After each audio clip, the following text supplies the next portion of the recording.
क्यों चिराग पासवान की हत्या करना चाहते हैं? क्यों चिराग पासवान से मुख्यमंत्री नीतीश कुमार जी बिहार की सरकार को किस बात का बैर है भैया? चिराग पासवान को समाप्त कर देना चाहते हैं। उसके पिताजी का कितना हमने किया था, सम्मान ही नहीं दिया था, उनका हमने समर्थन किया था। क्या बिहार की स्थितियां सही नहीं चल रही है?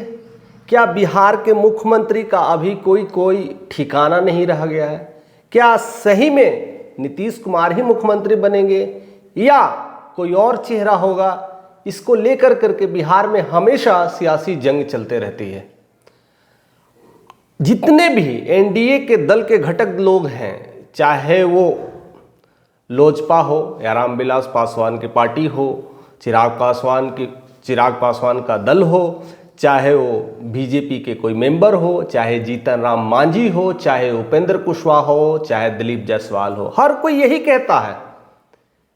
उनसे जब पूछा जाता है कि बिहार के नेतृत्व, किसके नेतृत्व में आप लड़ाई लड़ेंगे, तो हमेशा यही नाम आता है, बस हमारे एक ही हैं, नीतीश कुमार। उन्हीं के नेतृत्व में हम काम करेंगे, उन्हीं के नेतृत्व में हम बिहार की लड़ाई लड़ेंगे और बिहार के लिए काम करेंगे। लेकिन उनसे जब वही क्वेश्चंस को दूसरे तरीके से पूछा जाता है, तो फिर बताइए कि मुख्यमंत्री कौन होगा, तो सारे साइलेंट हो जाते हैं। किसी के अंदर वो क्लियर कट आंसर नहीं होता है, लेकिन एक आंसर जरूर होता है कि हम बिहार के मुख्यमंत्री नीतीश कुमार के नेतृत्व में बिहार की लड़ाई लड़ेंगे। लेकिन मुख्यमंत्री की जब बात आती है तो सब साइलेंट हो जाते हैं। चाहे वो चिराग पासवान ही क्यों ना हो, चाहे उपेंद्र कुशवाहा क्यों ना हो, चाहे जीतन राम मांझी हो, चाहे वो दिलीप जायसवाल हो, हर कोई एनडीए घटक दल के लोग साइलेंट हो जाते हैं, नहीं बता पाते हैं कि मेरे मुखिया कौन है। लेकिन कुछ लोग हैं ऐसे जो बताते हैं कि मुखिया कौन होगा। उसमें लोक जनशक्ति पार्टी के प्रवक्ता वो कहते हैं जिनकी जितना ज्यादा सीट होगी वही या उन्हीं के पार्टी से मुख्यमंत्री चुना जाएगा। दिलीप जायसवाल का भी यही कहना है। वैसे ही कहते हैं कि वो तो वक्त बताएगा, वो पार्टी कैसे जीतती है, किस तरह से लाती है और कितना बहुमत लाती है, उसके हिसाब से ही हम आगे का डिसीजन लेंगे। और अमित शाह भी ये बातों को कई बार उठा चुके हैं कि हमारी पार्लियामेंट्री बोर्ड डिसाइड करेगी, यानी बोर्ड मेंबर हैं वही डिसाइड करती है कि मुख्यमंत्री कौन होता है जब हम एक साथ लड़ते हैं। और ऐसा कारनामा वो 2 बार कर चुके हैं, चाहे वो महाराष्ट्र हो चाहे वो दिल्ली हो। दिल्ली में तो खैर आपने देखा ही है, 26 साल बाद जब 27 साल के बाद आई तो 10 दिन मंथन करने में समय लग गया था कि मुख्यमंत्री कौन होगा।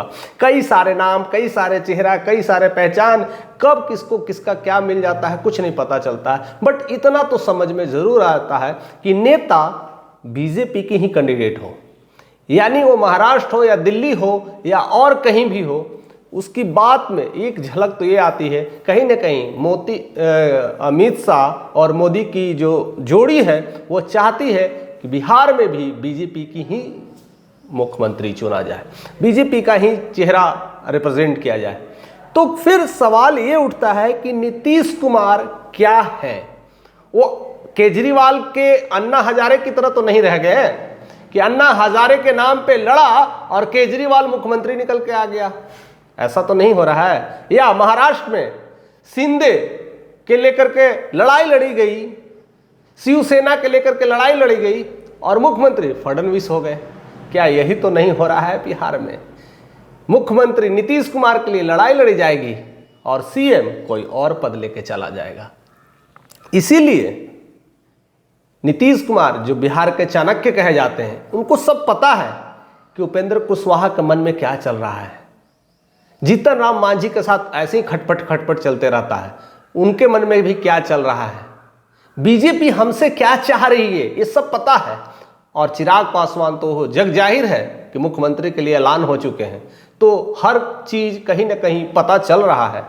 तो क्या कर रहेंगे इस बीच में नीतीश कुमार? तो करेंगे तो क्या करेंगे, इसलिए वो भी सब पार्टियों की तरह वो भी साइलेंट हो गए हैं, यानी चुप्पी साध चुके हैं और क्लियर कुछ नहीं बोल रहे हैं, बस अपना काम कर रहे हैं। चाहे वो प्रगति यात्रा हो, चाहे लोगों से मिलना हो या किसी तरह का अपनी जो रणनीति है, रणभूमि है, वो इंटरनल लेवल पे वो तैयार कर रहे हैं जिससे जब जब सही समय आएगा तब तब वह वैसी पारियां खेल लेंगे। और इसलिए ना वो दिल्ली जा रहे हैं, ना दिल्ली के लोगों से ही मिल रहे हैं। यानी आप तो समझ ही गए हो कि दिल्ली के लोग और बिहार के लोग में कौन आते हैं। तो ना दिल्ली जा रहे हैं, ना दिल्ली के लोग से मिल रहे हैं, ना दिल्ली वाले उनसे मिल रहे हैं। तो इसलिए बिहार की सियासी में कहीं ना कहीं नीतीश कुमार एक पोस्टर बॉय बन चुके हैं। पोस्टर बॉय जिसको देख कर करके एक आती है, कैसे ना वो देखते हैं पोस्टर देखने के बाद कुछ खाने का मन करता है और हम चल जाते हैं खाने, लेकिन बेचने वाला कोई और रहता है और वहाँ पर डिस्कशंस कुछ और रहता है और पोस्टर्स में ऑफर कुछ और रहता है। और हम दुकानदार से बोलते हैं कि ऑफर तो कुछ और था, पोस्टर में तो कुछ और दिखा रहा था, क्वालिटी कुछ और था, लेकिन आप कुछ और दे रहे थे। तो कह रहे अरे भाई जो दिखता है वो होता नहीं, एक्चुअली में आप पोस्टर में देख रहे हैं, रियल में यही है। ऐसे ही स्थिति क्या बिहार में भी होगी? क्या नीतीश कुमार एक पोस्टर बॉय बन के रह जाएंगे? ये झंडू बाम की तरह ऐड आने वाला जो आता है प्रचार, वैसा हो जाएंगे कि वो लगा लो मलहम दर्द ठीक हो जाएगा? ऐसा स्थितियां होने वाली है क्या? बहुत कुछ चल रहा है और इसमें नीतीश मौन है, चाहे कितने भी पार्टियां हों।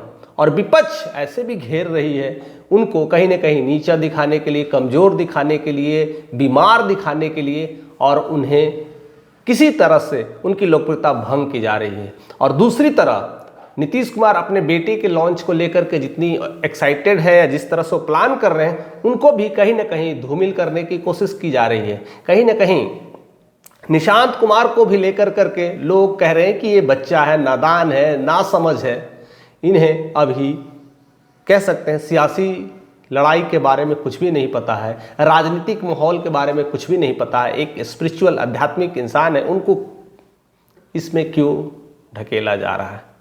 तो क्वेश्चंस मुझसे यही आता है, क्या ऐसे लोग, सन्यासी साधु लोग भी क्या पॉलिटिक्स नहीं करते हैं क्या? ऐसा तो सन्यासी और साधु तो नहीं है, केवल स्पिरिचुअल पाथ को फॉलो करते हैं। ऐसा नहीं है कि वो पूरी तरह से बाबा है, वो बातों को समझते हैं। और पिता के लिए भी खुद वो प्रचार भी किए हैं और कहते हैं पिताजी ने मेरे अच्छे काम किए हैं, 20 वर्षों तक जो उनका परिणाम है उसी वजह से मिल रहा है और आज इस बार भी मुझे लगता है कि वो मिलेगा।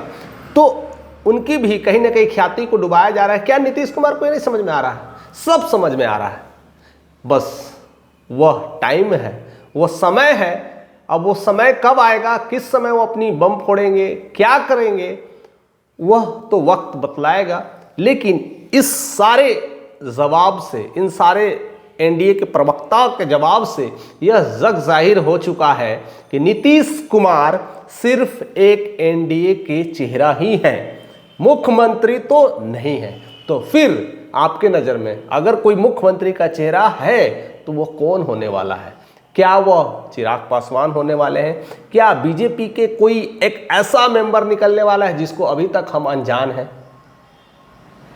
या कोई ऐसे घटक दल इसी पार्टी में छुपा हुआ है जो हमें नहीं दिखाई दे रहा है? क्या कोई जेडीयू में भी ऐसे कोई है दबंग जो वैसा कुछ कर सकते हैं? या नीतीश कुमार अपने फिर से चाणक्य नीति की मदद से फिर बिहार की कुर्सी पर वह जम के बैठे रहेंगे? क्या कुछ हो सकता है? आप कमेंट करके ज़रूर बताइएगा। आपके मन में जिस तरह के विचारे हैं ज़रूर शेयर करिएगा। अगर चैनल पे नए हैं तो सब्सक्राइब करिएगा और लाइक और शेयर करना ज़रूर ना भूलिएगा।